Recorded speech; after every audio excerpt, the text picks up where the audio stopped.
Assalamualaikum warahmatullahi wabarakatuh. Perkenalkan, nama saya Sabrina Elsabella, mahasiswa Hubungan Internasional Universitas Mula Warman, angkatan 2020.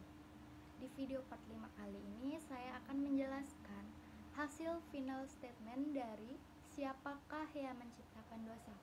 Langsung saja ya. Pandangan atas asal mula dosa telah terjadi menjadi pergumulan teologis berabad-abad. Ada sebagian orang yang mengatakan bahwa yang menciptakan dosa adalah Allah sendiri, karena malaikat maupun manusia diciptakan oleh Allah. Ciptaan yang mulia ini akhirnya jatuh ke dalam dosa, yang merupakan awal mula dosa terjadi. Sebagian tokoh filsafat berpandangan bahwa materi merupakan sumber kejahatan dan oleh karenanya lahirlah dosa. Pendapat yang lain berkata bahwa malaikat Lucifer yang memberontak terhadap Allah menjadi penyebab dosa yang akhirnya ditularkan kepada manusia, Adam dan Hawa di Taman Eden. Baik Lucifer maupun manusia telah melakukan pemberontakan itu dengan kehendak bebas yang dimiliki. Dosa sebagai tolak ukur kita dalam melakukan perbuatan agar kita tidak terjerumus ke perbuatan buruk dan sebagai pembatas kita dalam melakukan suatu kegiatan mana yang baik dan mana yang buruk. Tetapi pada hakikatnya, dosa adalah melawan kebenaran. Kebenaran itu hanya ada pada Tuhan. Manusia sering menganggap kejadian di dunia ini semuanya relativitas, atau ibaratnya tidak putih dan tidak juga hitam, melainkan abu-abu. Banyak manusia yang kecenderungan paham relativitas, maka manusia tidak tahu lagi mana yang benar dan mana yang salah. Dapat diketahui juga dosa itu menghancurkan relasi kita dengan Tuhan. Sesungguhnya Tuhan itu tidak pernah menzalimi suatu kaum, melainkan ia manusia menzalimi dirinya sendiri. Berbagai pendapat asal mulanya dosa ini akan dibahas dalam video ini. Jadi masuk ke pembahasan. Banyak yang berspekulasi bahwa pencipta dosa itu adalah Adam, manusia pertama, karena Adam yang tergoda memakan buah beracun sehingga berdosa. Kemudian oleh satu orang itu semua menjadi berdosa karena diperanakan. Ada juga yang mengatakan dosa itu bersumber dari iblis. Lantas, kenapa iblis bisa berdosa? Siapakah yang menghasut iblis untuk berdosa? Apa keinginan dari iblis tersendiri? Dan masih banyak pertanyaan-pertanyaan lainnya. Sebelum membahas lebih dalam, maka ada baiknya kita mengetahui apa itu dosa. Ada beberapa pengertian mengenai dosa, salah satunya adalah pengertian dosa secara umum.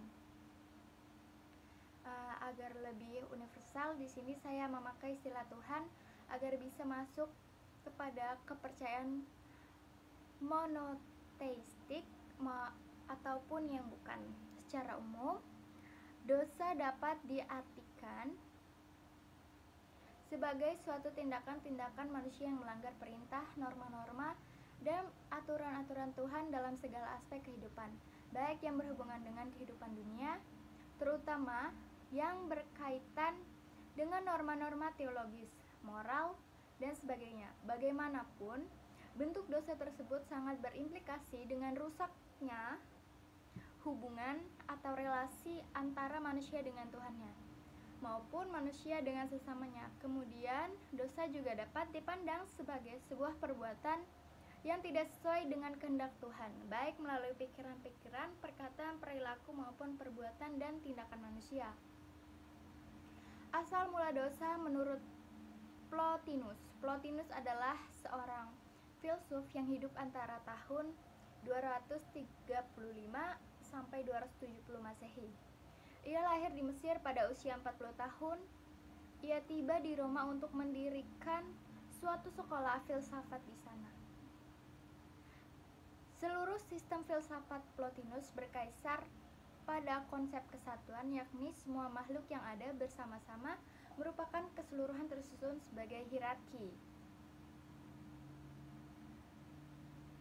Setiap taraf dalam hierarki berasal dari taraf yang lebih tinggi yang paling berdekatan dengannya. Dari berpikir tentang kesatuan seperti inilah maka ia berpendapat mengenai asal-usul dosa.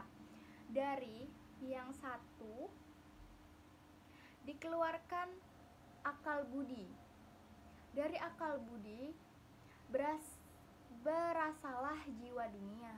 Akhirnya dari jiwa dunia dikeluarkan materi, yang bersama dengan jiwa dunia merupakan jagat raya selaku taraf yang paling rendah dalam seluruh hierarki. Materi adalah makhluk yang kurang kesempurnaannya dan sumber segala kejahatan. Berdasarkan tersebut dapat disimpulkan bahwa menurut Plotinus asal-usul dosa berasal atau bersumber dari materi.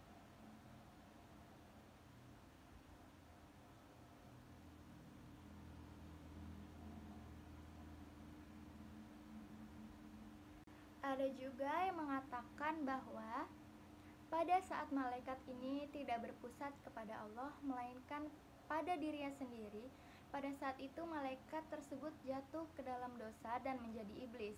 Dan hal ini pun terjadi pada kejatuhan manusia, pada saat manusia tidak bersandar kepada Allah dan mengabaikan perintahnya dan lebih taat kepada perkataan atau godaan dari iblis. Maka pada saat itu posisi atau status manusia telah bergeser sehingga jatuh ke dalam dosa. Demikian seterusnya, jika kita tidak berpusat atau bersandar kepada Tuhan, maka kita telah berpusat atau bersandar kepada diri sendiri atau kepada pencipta lainnya. Maka kita telah berdosa di hadapan Tuhan. Jadi, kesimpulannya yang menciptakan dosa itu adalah manusia.